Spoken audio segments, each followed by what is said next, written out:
पत्रकार बंधुओं को मेरा नमस्कार। बापू की धरती, गांधी जी की धरती, सरदार वल्लभ भाई पटेल जी की धरती गुजरात में चुनाव प्रचार के लिए आया हूं। हमारे ऐसे तेज तर्रार नेता चेतन भाई वसावा के लिए, जिनको पिछले दिनों भारतीय जनता पार्टी की सरकार ने जेल में रखा, इनकी पत्नी को जेल में रखा, इनके परिवार को प्रताड़ित किया और जितनी प्रकार की यातनाएं हो सकती हैं, एक ऐसे मजबूत नेता, आदिवासी समाज के एक ऐसे मजबूत नेता जिनको इस क्षेत्र की जनता ने अपना विधायक बनाया, उनको पकड़ के और उनके परिवार को जेल में डाल दिया। ये बीजेपी की मानसिकता को दर्शाता है। भारतीय जनता पार्टी समाज के हर वर्ग को अपनी नफरत और दुर्भावना के कारण टारगेट करने का काम करती है। झारखंड के अंदर आदिवासी समाज के नेता हेमंत सोरेन को पकड़ के जेल में डाल दिया। आज व्यापारी समाज के लोगों में गुस्सा है, नाराजगी है कि 3 बार के लोकप्रिय मुख्यमंत्री अरविंद केजरीवाल जी को पकड़ के जेल में डाल दिया।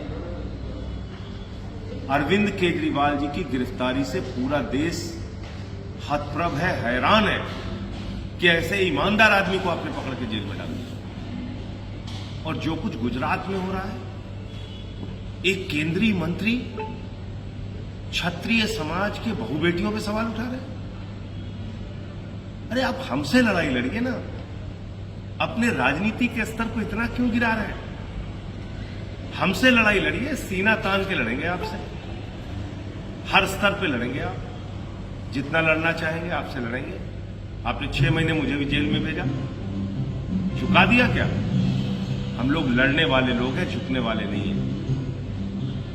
केंद्रीय मंत्री रूपाला का बयान क्षत्रिय समाज के बहु बेटियों का घोर अपमान है, और अगर जरा सी भी शर्म है भारतीय जनता पार्टी के अंदर, तो उसको कैंडिडेट नहीं बनाना चाहिए और उसका चुनाव मैदान से बाहर करना चाहिए। सार्वजनिक रूप से भारत के प्रधानमंत्री को माफी मांगनी चाहिए। आज पूरे देश का, गुजरात का राजपूत समाज आक्रोशित है, दुखी है। इसलिए मैं कहता हूं, आपको लड़ाई लड़ना है, हमसे लड़िए। हमारे समाज के बहु बेटियों पे सवाल उठाएंगे, कतई बर्दाश्त नहीं किया जाएगा। सूद समेत आपको जनता जवाब देगी, समाज जवाब देगा इस चुनाव के अंदर। आज हम चुनाव लड़ रहे हैं अपने काम के नाम, जो हमने दिल्ली में किया, जो हमने पंजाब में किया, एक अनुकरणीय उदाहरण प्रस्तुत किया। बिजली पे, पानी पे, शिक्षा पे, स्वास्थ्य पे, बुजुर्गों की तीर्थ यात्रा पे, माताओं बहनों के लिए बस की फ्री यात्रा पे, इतना सारा काम करने के बाद आपने 3 बार के निर्वाचित मुख्यमंत्री केजरीवाल जी को पकड़ के जेल में डाल दिया। तो मैं गुजरात की जनता से, भरूच की जनता से हाथ जोड़कर अपील करने के लिए आया हूं कि जेल का जवाब वोट से दीजिए। और आपको तो 2 जेल का जवाब वोट से देना है। एक चेतन वसावा के परिवार को जेल में डाला गया, उसका जवाब वोट से दीजिए, और दूसरा आम आदमी पार्टी के और इस देश के एक लोकप्रिय नेता अरविंद केजरीवाल को जेल में डाला गया, उसका भी जवाब वोट की ताकत से दीजिए। ये देश तानाशाही से नहीं चलेगा। और जिस प्रकार बीजेपी की सोच है, मैं कहना चाहता हूं, सूरत तो शुरुआत है, सूरत तो झांकी है, पूरा देश बाकी है। पूरे देश में भारतीय जनता पार्टी चुनाव खत्म करेगी। 2024 का चुनाव अंतिम चुनाव है। मैं इस देश के लोगों से कहना चाहता हूं, अपने वोट की ताकत को बचाने के लिए वोट कीजिए। बाबा साहब डॉक्टर भीमराव अंबेडकर जी के द्वारा लिखे गए संविधान को बीजेपी खत्म करेगी। वोट की ताकत को बीजेपी खत्म करेगी। दलितों के, पिछड़ों के, शोषितों के, वंचितों के जो आरक्षण की व्यवस्था है, उसको बीजेपी खत्म करेगी। और मैं कोई ऐसी बात नहीं कह रहा हूं। अमित शाह जी ने क्या कहा था? 50 साल इस देश के ऊपर राज करेंगे, क्योंकि चुनाव खत्म करना है। मोहन भागवत जी ने क्या कहा था? आरक्षण खत्म होना चाहिए। मोहन वैद्य जी ने क्या कहा था, आरएसएस के बड़े नेता हैं, आरक्षण खत्म होना चाहिए। सूरत में क्या हुआ, बगैर चुनाव के बीजेपी जीत जाती है, बगैर चुनाव के। कभी हमने आजादी के बाद ऐसा सुना नहीं। तो ये तो सूरत तो शुरुआत है, सूरत तो झांकी है, पूरा देश बाकी है। पूरे देश में चुनाव को खत्म करेंगे, संविधान को खत्म करेंगे, आरक्षण को खत्म करेंगे। इसलिए लोगों से अपील करने आया हूं। 5 विधायक आपने विधानसभा में जिताए थे, 14% आपने वोट दिया था। आज हमारी 2 सीट हम लोग भावनगर, भरूच लड़ रहे हैं और हमारे एक बड़े नेता चेतर वसावा जी, जो कि बहुत मजबूती से चुनाव लड़ रहे हैं और चुनाव जीत रहे हैं।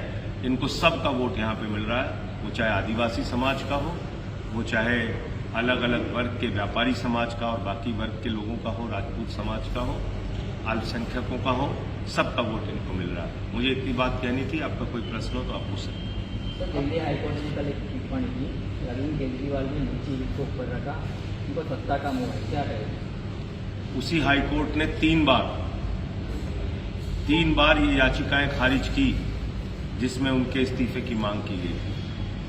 तो इसलिए जो हाईकोर्ट का फैसला है उसमें हमारे जो अधिवक्तागण हैं, वकील हैं, वो अपनी राय रखेंगे और जो आदेश आया उसका अध्ययन करके तब आगे क्या करना है वो तय करेंगे।